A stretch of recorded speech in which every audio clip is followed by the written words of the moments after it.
flat.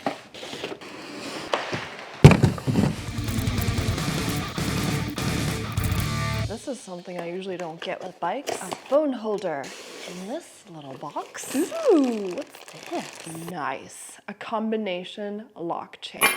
I wonder what's in here. Ah, yes, tools. The charger. First up, handlebars on the stem.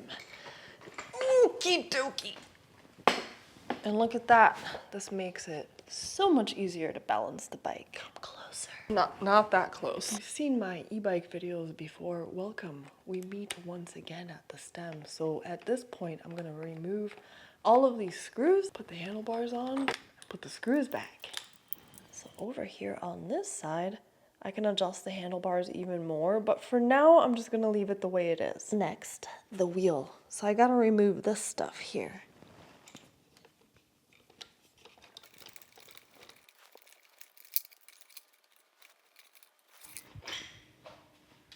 With this, I'm gonna skewer the wheel. Oh, hopefully you can see that. But there's a little gap right here. And this is gonna slide right into that gap.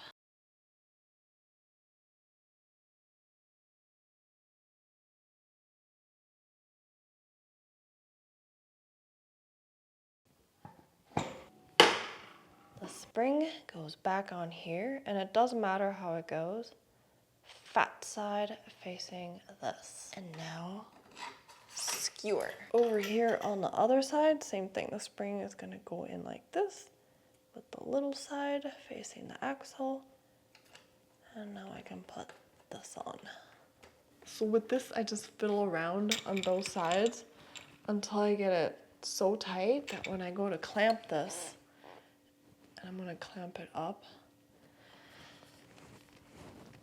I can just barely do it. Yes! Make sure that it fully clamps. There we go. This is my least favorite part.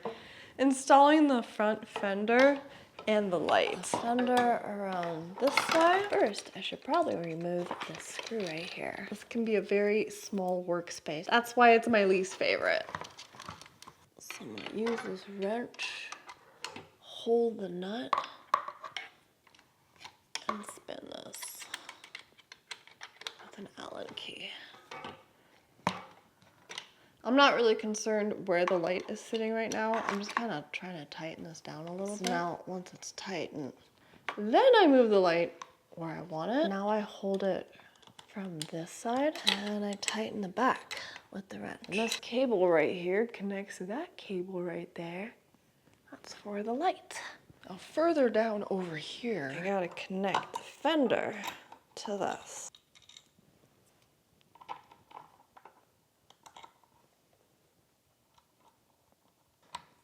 I know, this part was super exciting, but I'm gonna go ahead and do the other side off camera. One thing the manual did not mention is this. It's kind of partially installed, like it's screwed in here, but I also gotta screw it in over here. My cat is a carpet muncher. This is what happens when you don't have a second cat. I'm actually surprised that this is partially mounted. It's kind of nice, half the work. I've already screwed the other side. Now I'm gonna go ahead and screw this side. And finally, it is pedal time. The left one screws in counterclockwise, and then the right one screws in clockwise. And lastly, I wanna adjust the seat to my height. I don't know, maybe right about there. Try to kind of center it. And then you can fiddle around with these parts here until you got the seat clamped down pretty tight, because you don't want to drop it on you. It's kind of like the front wheel. It's got to have a bunch of resistance. Yeah. And the seat too is somewhat adjustable, but a lot of times I don't even mess with it. Here's the battery. It's kind of hidden in the frame, and you can charge it while it's on the bike, but if for whatever reason you want to remove the battery, take the key, turn it, and then there's this little lever here. Pop it, and that unlocks the battery. To put it back, pop it in, turn the key, that locks it all the way, and that's it. So I'm gonna turn on the bike, hold down the power button, the screen's gonna do some wacky stuff, and it'll stop. So to adjust the pedal assist, it's just the up and down buttons, caps out at 5. This button over here turns on the headlight, and also over here, there's a USB port. This is the throttle. This is a throttle switch. I don't know what it does yet, but I guess I'll figure that out really soon. And finally, the last thing I wanted to show you is this. The front fork, currently I have it so it's not rigid. It'll be a smoother ride, but if I turn this all the way this way, it'll be a rigid ride. And finally, the last thing I gotta do is put air into the tire. It says how much PSI you need right on the tire. It's actually on that little white strip. It's a little hard to see, but it says minimum 5, which I've never seen it that low, and maximum 30. I did 20 PSI.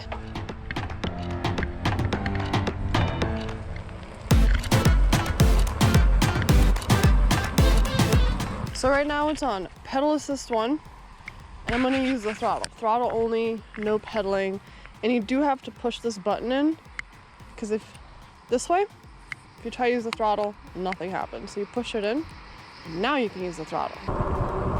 Max speed, I think it's averaging about 19.8 on pedal assist 1. Let's try pedal assist 2.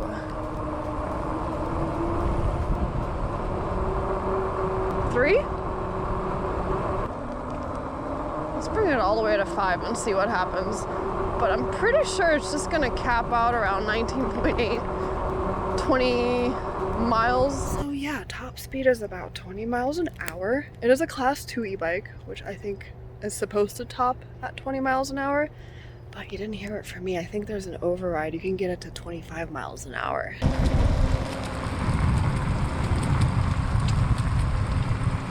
Well, this is definitely different from any other e-bike I've used, because look at that. Pedal assist 0. As long as I got that throttle button pushed in, watch this. It's still going on 0. I'm gonna remove that option, put it on pedal assist 1, and just pedal, and I'm gonna see how fast I can get it to go. And this is on the hardest gear to pedal in. So about 11.8, 11.9, 12, let's say 12, pedal assist 2.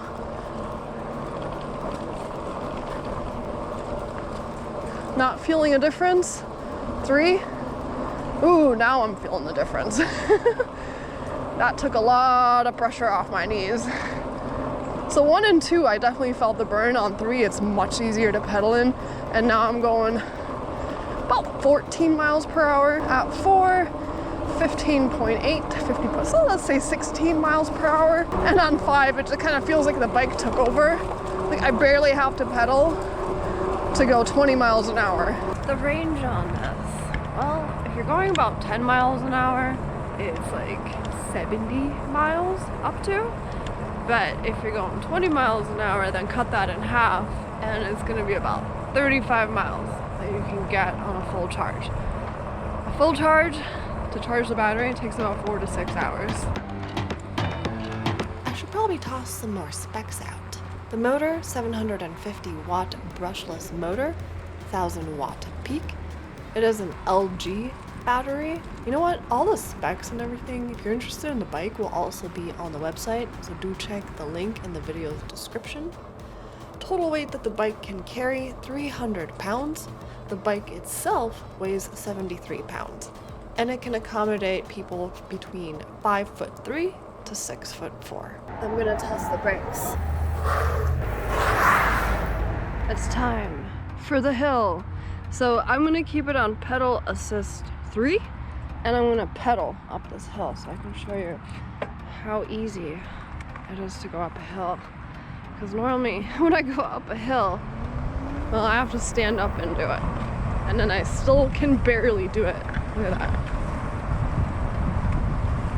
It's a cinch. It's even easier if I just use the throttle, but I don't have to do anything. But will it be just as easy if I do pedal assist 1? thinking no with this one, but let's see how it goes. And I am gonna pedal.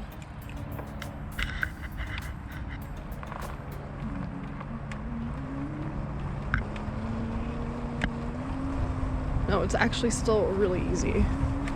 I'm just going slower, but it's very easy. This hill is just an overpass over a highway. Oh wait, you can probably see it better on this side. It's toodle-doodly time for me. So if you are interested in a Favoto, oh gosh, Flurry 2.0 Step-Thru fat tire e-bike, please check out the link below in the video's description. Toodle-doodly-loo. Of course, my favorite way to ride.